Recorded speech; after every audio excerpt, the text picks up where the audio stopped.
Welcome back, everyone, to Heal Inside and Out.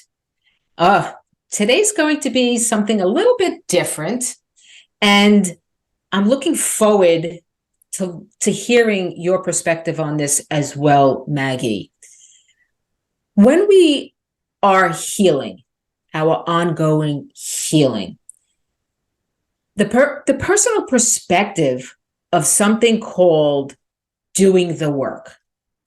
And what does that mean to me, to you, our listeners, and what does it look like?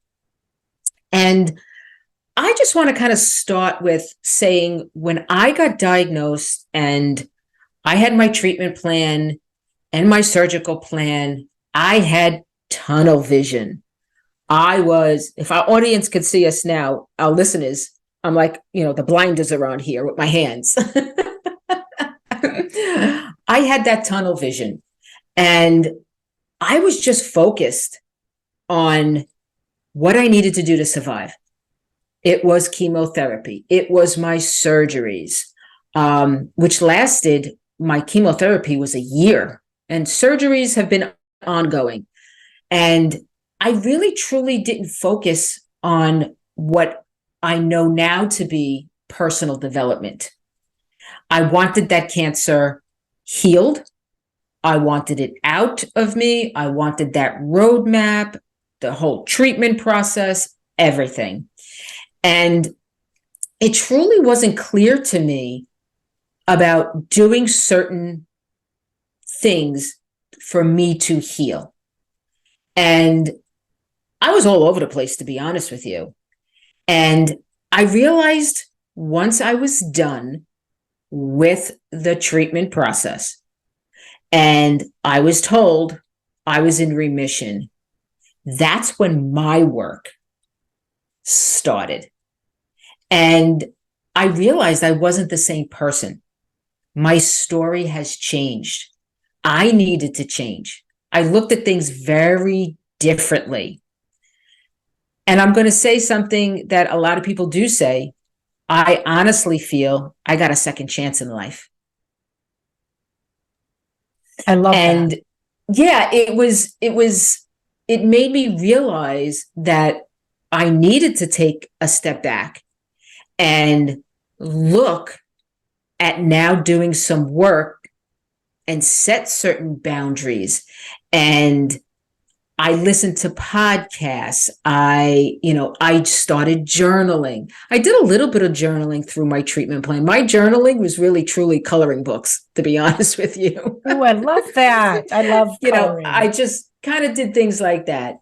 Did I do meditation? No. I was too focused on going to work, still eating healthy, still working out, still taking care of my students at the college I was working at when I was dealing with this. Those are the things I needed to do to survive. And it wasn't till, I don't know, a year or two later that it hit me like a ton of bricks. And there was a woman that I know, and it's so ironic how our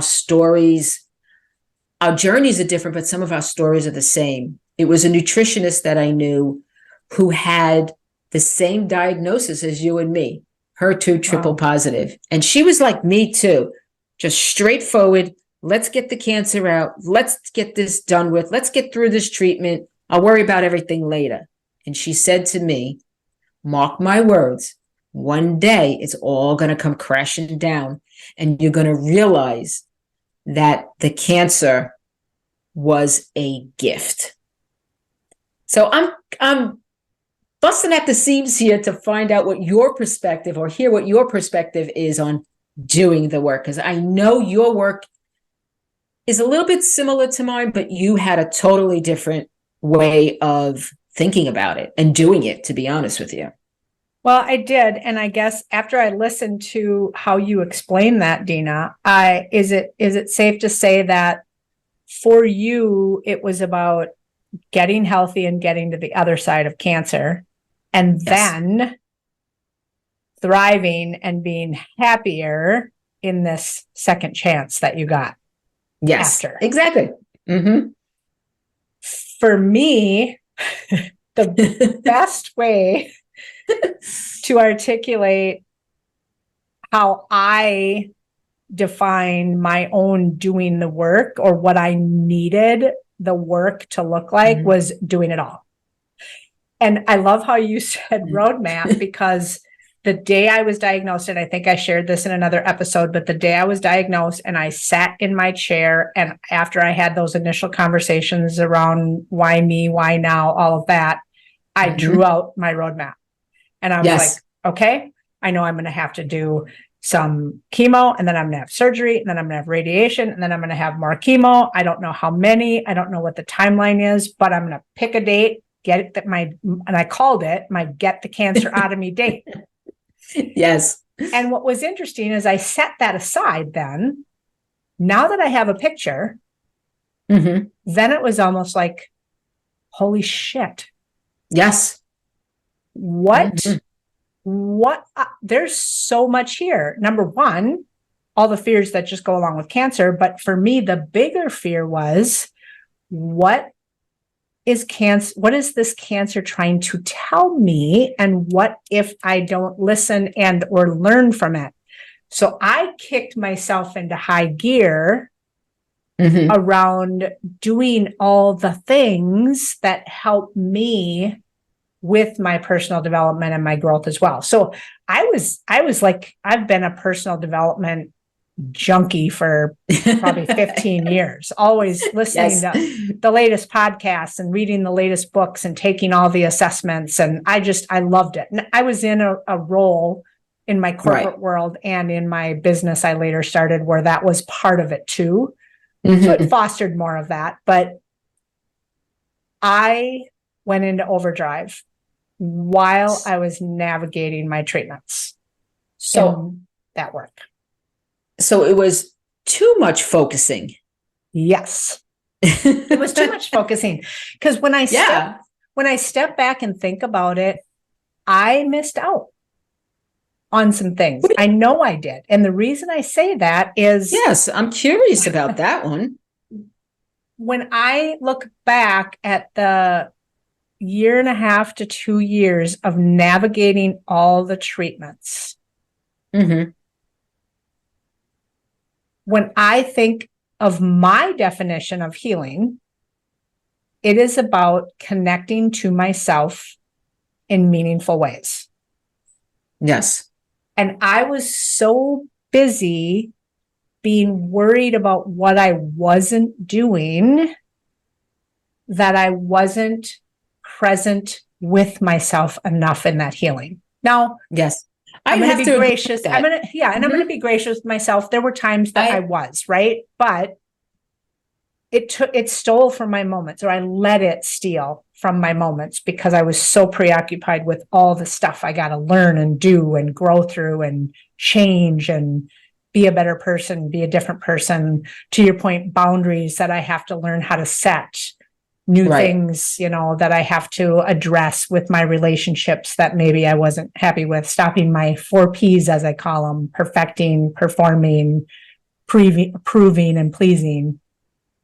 Right. So what's striking me as you're speaking is I kind of did the same thing. I mean, I didn't do too much focusing on personal development and running into podcasts and all the assessments and all of that kind of stuff.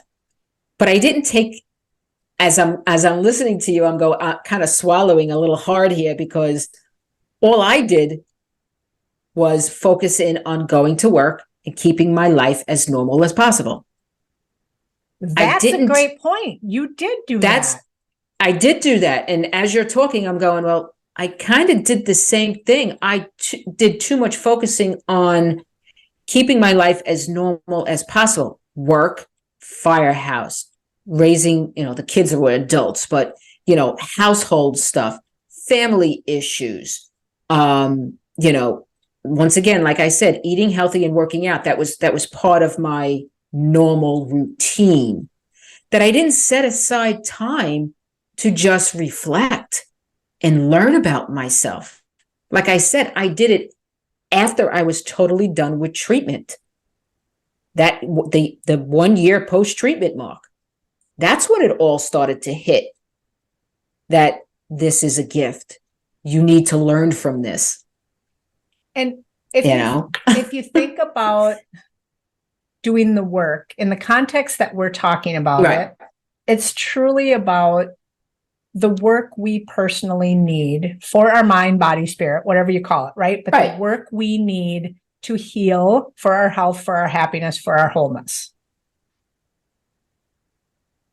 I gave myself permission while I was navigating my treatment to go into overdrive and overachievement mode, to do the journaling, to practice the meditation more, to, take more of that time. Right. And here's where the work fell down for me. Okay. When I got to the other side of the actual treatments, I stopped giving myself as much permission. Oh. So it was almost like I have this period of time where everybody understands I'm really sick, so I can focus on this stuff now.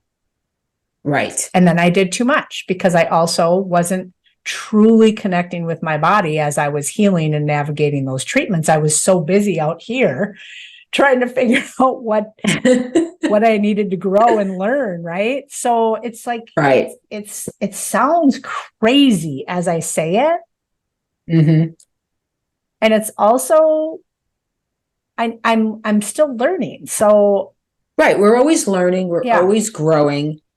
And doing the work looks so different for each and every one of us. We all need to figure out what works best for us as we navigate this. And, I keep going back to realizing that from the point of the 1 year post-treatment up until today, I'm like, that's it. I'm going to do this because I want to now. I'm not going to do that because I don't want to, saying that yes, saying that no, setting aside specific time for myself, and also setting time with your loved ones or friends or even work. I mean, you have to learn how to set the priorities and set the boundaries, even in a work environment. And that's something I learned just a few years ago when it came to, working. One of my last jobs was working for a doctor in a doctor's office. And then I was just like, nope, I got a different purpose here. And, I decided to, go into the health and the life coaching and wellness realm and start my own business because I realized that the cancer taught me and made me realize that I had something different to give. I love how you just said that. I've learned that there's more and more to give, and this is a big but here, or a big and this might sound a little harsh or selfish, I don't know how it's going to come out, but it's on my terms. It's what I want. It's who I am, who I want to be. It's been there all these years. The cancer brought it out. I think it's perfect, and it makes perfect sense. Because as you were talking, what I was thinking about is, in order to heal, in order to do the work, we have to make ourselves a priority. Yes. Like you were talking about the boundaries and finding the balance and what, and so making ourselves a priority in order to truly discover who we are. And that's what cancer tends to bring out in people because of the scare, because of the not knowing whether you're going to get a second chance or not. Right. So I know that Love Me Healing, I know that that could not feel more on purpose for me. Yes. I know that I am meant to be in that space doing that. And part of it is because of the people I want to help. And Yes. another part of it is because it helps hold me accountable, and I will continue to do the work that I am helping others do. Because if I didn't, I wouldn't, it's hard for myself to give myself permission. Does that make sense? Yes. Yeah, it sure does.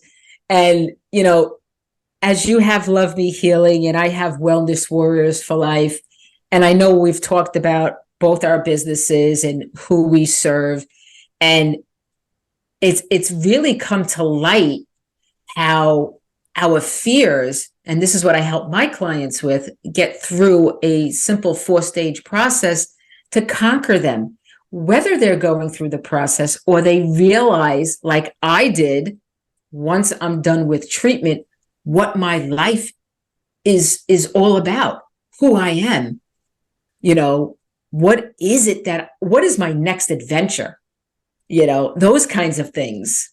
Okay. And the fear just, you know, it holds us back. So if we can figure it out and work through it, like we both said, you know, you say turn fear into love. And I'm like, let's conquer those fears, you know?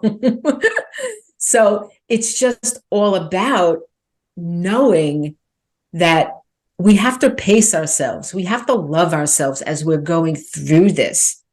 You know, our personal development, doing the work is for ourselves. And that's the key. It's for ourselves. And I love that. And what this conversation just got me so excited about. This is not a sales pitch, but Love Me Healing and Wellness Warriors is we're helping others do their work. Yes. And discover what it looks like in order to be meaningful work to them. And I mean, we both do it in our different ways, right? And I just, exactly, that just struck me. And that's what I mean. It's not a sales pitch. It just came to me. It's like, that's what we're doing. That's what we're doing. And that's also what came out of the podcast, Heal Inside and Out. It truly did. It's all about learning and growing on this healing journey and putting in the work that we need to. Yes. Is it always easy? No.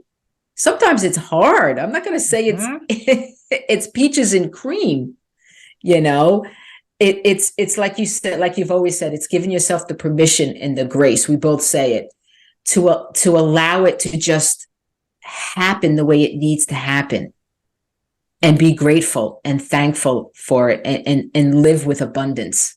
Yes. You know, discovering the new, discovering ourselves, letting the old go, and truly coming into our own and our full potential of happiness and health. I love it. Yes. Yes. And once again, healing truly is inside and out. Thank you for joining us. We hope you found value in today's episode. And remember to share your real and raw insights with us by going to healinsideandout.com, where you can also find additional information and resources.